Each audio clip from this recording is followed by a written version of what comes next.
ser bem-sucedido na sua vida não é só ter sucesso. Ser bem-sucedido na sua vida é como fazer um bolo. Você não faz um bolo só com manteiga, nem só com ovos, nem só com farinha. Você precisa de uma série de ingredientes. Bom, vamos começar então, né? Vamos começar com a base. Você não constrói uma casa começando pelo teto, não é verdade? Você faz o alicerce. Então vamos fazer o alicerce. A primeira coisa que nós temos que levar em consideração é a nossa autoimagem, a nossa autoestima. Como que nós respeitamos a nós mesmos? O seu desempenho, tanto pessoal quanto profissional, nunca será maior do que a sua autoimagem. A boa notícia que eu tenho para você é que a nossa autoimagem é linguística. Nós somos animais linguísticos. Linguagem nos diferencia dos outros seres e nos faz humanos. Então, através da linguagem, nós criamos a nossa autoimagem. Através da linguagem, nós podemos recodificá-la. Isso que é beleza. Para você ir a qualquer lugar na vida, você tem que saber de onde você está saindo, não é verdade? Se você liga para mim e pergunta como é que eu chego aí, eu vou perguntar onde você está. Se você disser para mim não sei, eu não vou poder lhe ajudar. Na vida é a mesma coisa. Para você ir a qualquer lugar, você tem que saber de onde você está saindo. Então a primeira coisa que você tem que descobrir, como é que está a sua autoimagem? Como é que está a sua autoestima? Você manifesta a sua autoimagem através de várias áreas da sua vida. Você através da sua saúde, através da sua vida financeira, através da sua vida profissional, através da sua vida social, através da sua vida familiar. Então eu criei um teste muito simples que você vai fazer comigo agora, onde você vai dar uma nota de 1 a 10 para cada uma dessas áreas da sua vida. Vamos começar com a área da saúde. De 1 a 10. 1, fase terminal de câncer, que não deve ser seu caso. 10, eu estou totalmente saudável. Ou melhor, eu sou uma pessoa saudável. Você pode ir ao médico, o médico examinar, você não tem nada, ele diz, você não é doente, não significa que você seja saudável. Ser saudável significa ter a energia para fazer tudo aquilo que você quer. Poucas pessoas na vida são saudáveis, a maioria não é doente. Então, já que você sabe agora, você vai dar uma nota de 1 a 10 para a sua saúde. Muito bem. Você agora vai dar uma nota de 1 a 10 para as suas finanças. Se você não está conseguindo pagar as contas no final do mês, nota 1. Se você parasse de trabalhar hoje e vivesse até os 100 anos, pudesse manter o seu estilo de vida com aquilo que você já ganhou, 10. Então agora você sabe qual é a sua nota para a sua vida financeira. Agora nós vamos dar a nota para a sua vida profissional. Se você está contando os dias para aposentadoria, nota 1. Significa que você não gosta do que você faz, não é verdade? Senão você não estaria contando os dias. Se você ganhasse $1 milhão na loteria e amanhã você continuasse na sua atividade profissional igualzinha que você faz hoje, nota 10, você está congruente com o que você está fazendo, não é verdade? Você agora vai dar uma nota social, a nota das suas amizades, levando em consideração o número de amigos que você tem e a profundidade de cada amizade. Às vezes você tem muitos conhecidos e poucos amigos. Se você morresse hoje, quem viria no seu enterro amanhã? Isso lhe dá uma ideia. E, finalmente, você vai dar uma nota para a sua vida familiar. A família, levando em consideração a sua família, o marido, mulher, filhos, avós, pais, etc. Como um todo, de 1 a 10, qual que seria? Bom, agora você tem 5 notas. Você agora pega a nota que você deu para a sua saúde, que você deu para suas finanças, que você deu para sua vida profissional, que você deu para sua vida social, que você deu para sua vida familiar, soma. Somou? Pega esse resultado e multiplica por 2. Vamos supor que, só para raciocínio, você tenha dado 7 para cada uma. 7 vezes 5, 35. Multiplica por 2, 70. Significa que você está operando a sua autoestima em 70% do potencial dela. Deu para entender? Lembre-se, uma pequena diferença em desempenho pode trazer uma tremenda diferença em resultado. Se você melhora a sua autoimagem de 70% para 75%, pode fazer uma diferença entre fracasso e sucesso. Aí é você que vai ter que decidir. Então agora você tem uma ideia da sua autoimagem. Agora eu vou mostrar para você como é que você pode melhorá-la, não é verdade?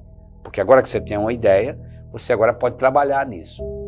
A sua autoimagem, ela é codificada no nosso cérebro numa estrutura chamada o sistema límbico, que é conectada com a parte direita do nosso cérebro.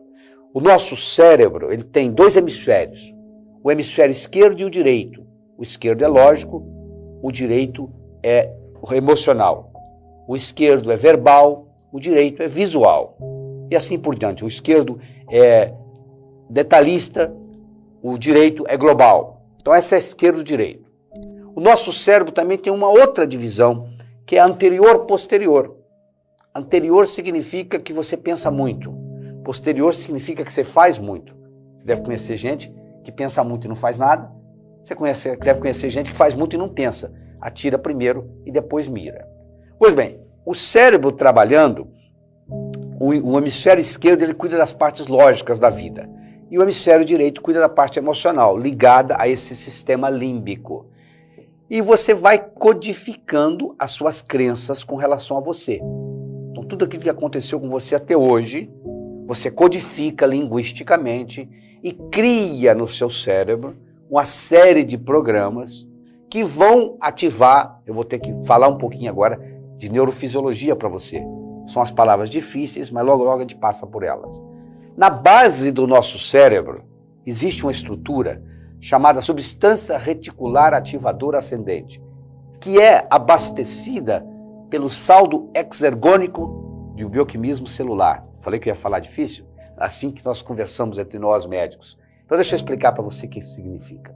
Quando você levanta o seu braço, você despende mais energia do que é necessário para levantar o braço. Essa energia que sobra é canalizada pelos nervos e estimula a substância reticular, que estimula o cérebro, mantendo você no estado de vigília. Essa é uma das funções da substância reticular ativadora ascendente. A outra função que nos interessa aqui hoje é que a substância reticular ativadora ascendente, ela funciona como secretária executiva do cérebro.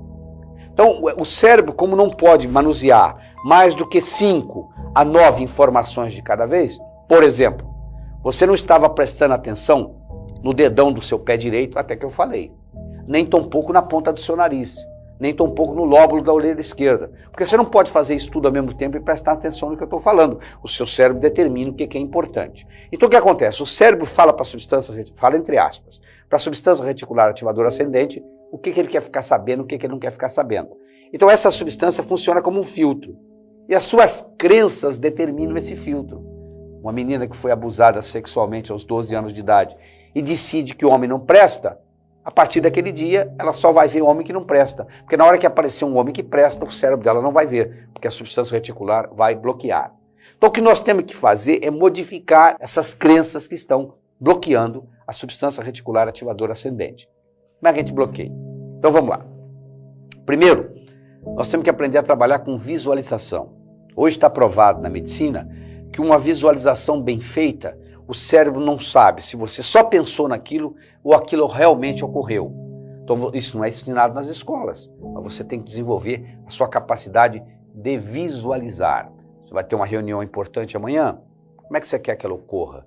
Como é que você quer que ela termine? O que você quer conseguir lá? Você tem que começar hoje a visualizar isso amanhã, porque quando você chegar na reunião amanhã, você já está na reunião pela segunda vez. É verdade? Segundo, você tem que aprender um processo de relaxamento, seja ele qual for. Tem gente que relaxa trabalhando, tem gente que relaxa lendo, tem gente que relaxa escutando música, tem gente que relaxa caminhando na natureza, tem gente que relaxa conversando com outras pessoas. Qual é a sua fonte de inspiração? Você tem que aprender a fazer isso, seja lá qual for. Porque no momento que você faz isso, o seu hemisfério direito entra em ação. E todas as grandes realizações do mundo ocorreram vindo do hemisfério direito. Albert Einstein, quando desenvolveu a teoria da relatividade, ele estava deitado numa rede no fundo do quintal, imaginando que ele viajava num raio de luz. Arquimedes, quando descobriu o princípio de Arquimedes, ele estava tomando um banho numa banheira e saiu correndo nu na rua, gritando eureka, eureka, eureka. Então, você tem que ter acesso a essa parte emocional para recodificar. E você faz isso porque quando seus músculos estão contraídos, o hemisfério direito não entra em ação. Então você tem que relaxar a musculatura. Às vezes meditação para alguns é importante, às vezes ginástica é importante, às vezes dar uma caminhada é importante. Para cada um é diferente, não existe uma fórmula, tem que ser assim. Depende, para cada um tem que ser diferente. você tem que descobrir qual é para você. Outra coisa importante que você tem que usar para desenvolver a sua autoestima é você entender que semelhante atrai semelhante. Se você abrir a torneira da sua cozinha, deve sair água. Espero que saia. Essa água vai para onde? Para o esgoto, né? E o esgoto vai para onde? Para o rio. O rio vai para onde? Para o mar. Para onde que a água foi? Para a água. Você vê que a água procurou água. Para onde você acha que vai dinheiro? Para gente pobre? Não. O dinheiro vai para quem tem dinheiro, não é verdade? O amor vai para quem tem amor. O ódio vai para quem tem ódio. Para quem vai sucesso? Para quem tem sucesso. Então, de vez em quando, você tem que parar e fazer uma autoanálise do seguinte: o que eu já fiz até hoje, na minha vida, no meu passado, que me colocou na situação que eu estou hoje? Quais foram os grandes sucessos que eu tive no passado? Quando você analisa isso, você coloca o seu cérebro numa situação de sucesso. E sucesso chama sucesso. Não é verdade? Outro mecanismo interessante é você aprender a sorrir mais. Você sabia que hoje está provado que toda vez que você sorri, mesmo forçado, você libera um hormônio anti-estresse, que é a beta-endorfina. As mulheres toleram o estresse melhor do que os homens, sabia disso? Por quê? Porque as mulheres sorriem mais do que os homens. Se você ficar no lobby de um hotel observando um casal sair de um elevador, você vai ver que a mulher sai sorrindo e o homem sai de cara feia. Geralmente é assim. Então, uma das explicações por que as mulheres vivem 8 a 9 anos mais do que os homens, você já percebeu que tem muito mais viúva do que viúvos na sociedade? Você nunca viu uma excursão de viúvos para Foz do Iguaçu? E aqui de São Paulo sai toda semana uma excursão de viúvas para Foz do Iguaçu? Porque as mulheres vivem mais do que os homens. Você pode dizer, mas também elas casam com os homens mais velhos. Eu sei, ela casa com o mais velho em média 3 a 4 anos. Elas estão viúvas 8. E uma das explicações que se tem hoje porque as mulheres vivem mais do que os homens é porque elas toleram o estresse melhor do que os homens. E um dos mecanismos de tolerar o estresse é sorrir mais. Para você sorrir, você utiliza 28 músculos. Para você franzir a testa, você utiliza 32. Sorria, nem que seja por economia. Eu estou mostrando para você até agora que você pode melhorar a sua autoestima. Se você quiser ser bem-sucedido na vida, você tem que começar por aí. Eu disse antes, a gente constrói uma casa não começando pelo teto, a gente constrói começando pelo alicerce.